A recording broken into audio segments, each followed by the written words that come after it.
দুর্নীতিগ্রস্ত মানুষকে যদি ঘৃণা না করি, দুর্নীতি কিন্তু করে যাবে। অতীতের দুর্নীতিবাজদের কঠোর শাস্তি নিশ্চিত করা এবং তাদের প্রতি সামাজিক ঘৃণার সংস্কৃতি গড়ে তোলার উপর জোর দিয়েছেন অর্থ উপদেষ্টা ডক্টর সালেউদ্দিন আহমেদ। তিনি বলেন, দুর্নীতিবাজদের সামাজিকভাবে বয়কট না করলে তাদের দৌরাত্ম্য কমবে না। 9 ডিসেম্বর রাজধানীর শিল্পকলা একাডেমিতে দুর্নীতি দমন কমিশনের আয়োজিত আন্তর্জাতিক দুর্নীতি বিরোধী দিবসের আলোচনা সভায় প্রধান আলোচক হিসাবে বক্তব্য দেন তিনি।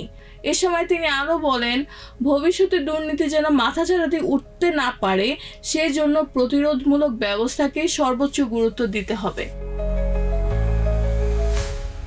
অর্থ উপদেষ্টা জানান, দুর্নীতি রোধে শুধু আইনি পদক্ষেপ যথেষ্ট নয়, সমগ্র সমাজকে দুর্নীতি বিরুদ্ধে সচেতন ও সক্রিয় হতে হবে। সমাজের সর্বস্তরের দুর্নীতি বিরোধী মনোভাব তৈরি করতে পারলেই একটি স্বচ্ছ ও জবাবদিহিমূলক রাষ্ট্র ব্যবস্থা গড়ে তোলা সম্ভব হবে বলে উল্লেখ করেন তিনি।